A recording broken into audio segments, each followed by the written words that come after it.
Now we're going to look at the marketing of a film.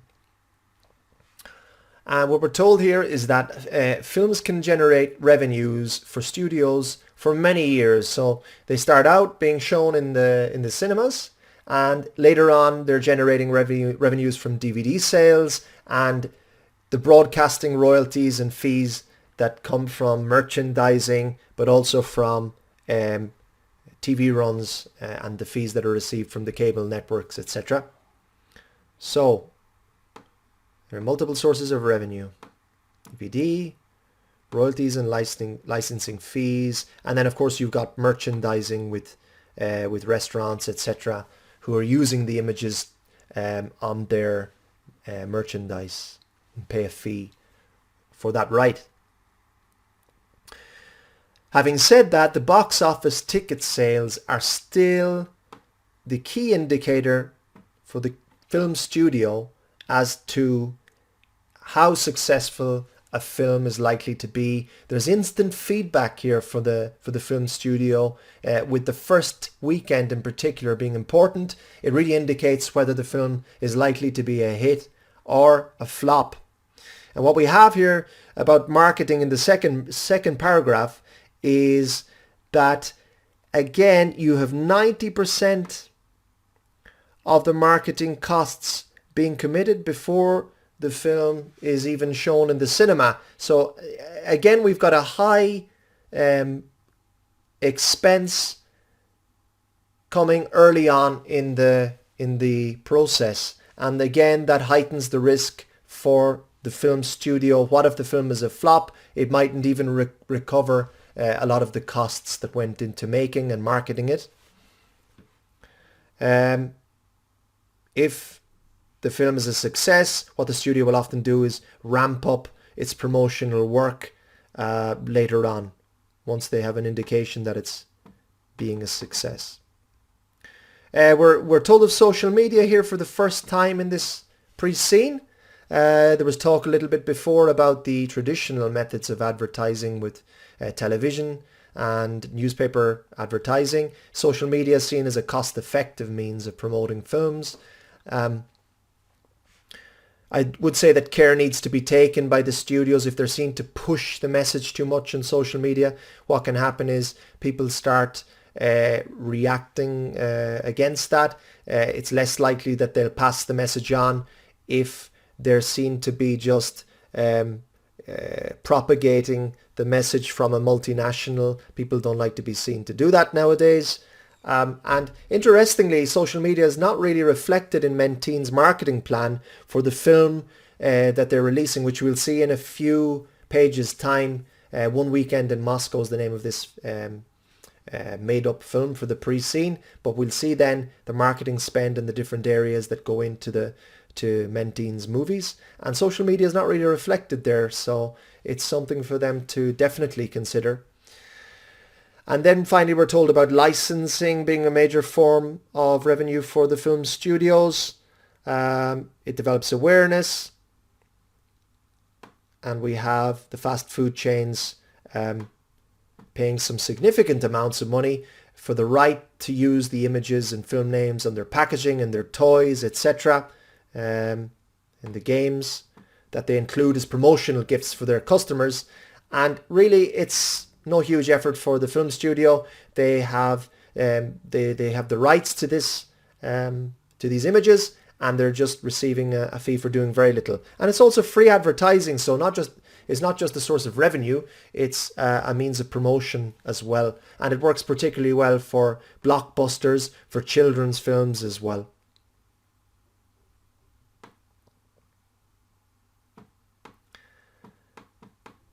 Now we come to the typical cost breakdown for a major box office movie.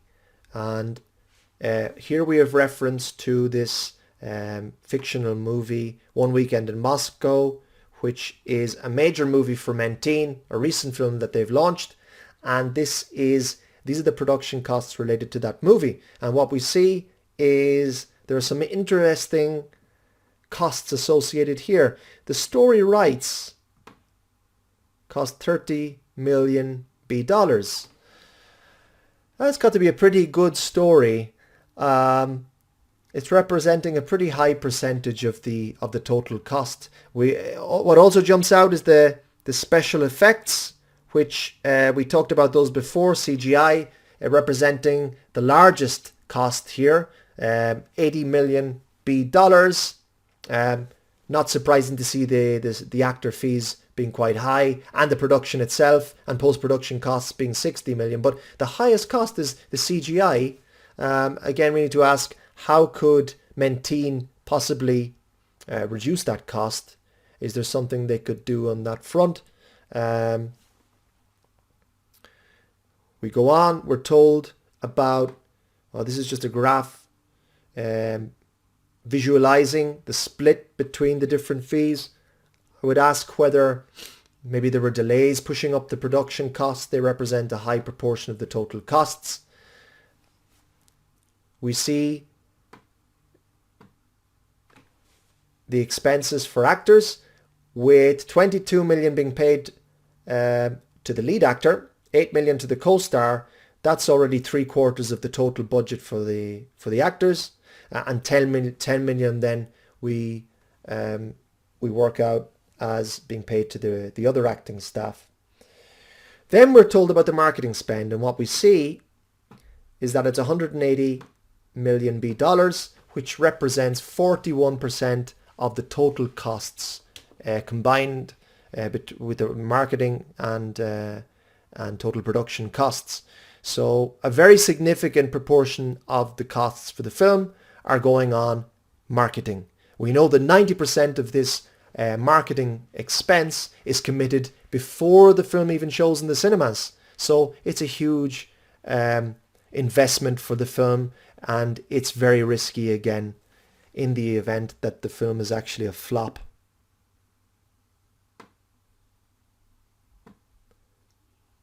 We come down here then to the different methods that Menteen has used to advertise. And what I notice here is that they're actually very traditional advertising methods. I mentioned before that there seems to be a lack of social media presence, unless it's being bundled in here in other costs or something like that. But look at this, 72 million dollars and 32 million dollars being assigned to television advertising and newspaper advertising, really traditional methods of advertising.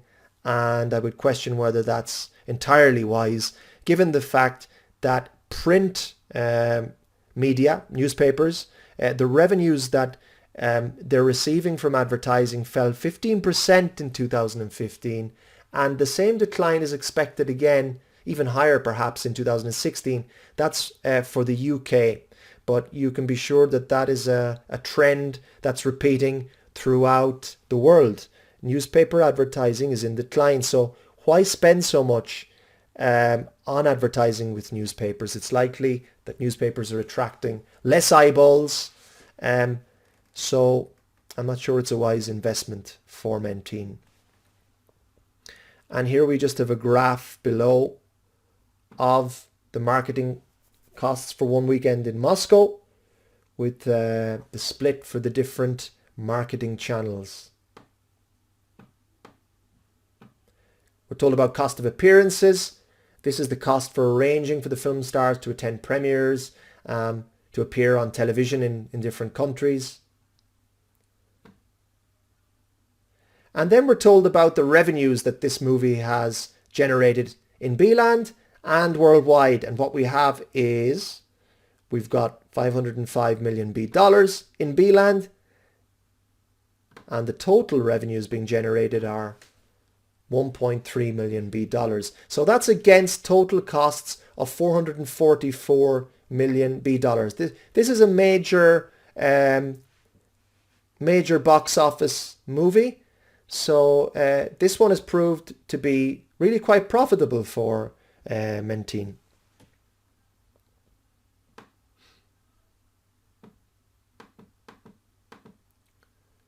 Next we come to distribution.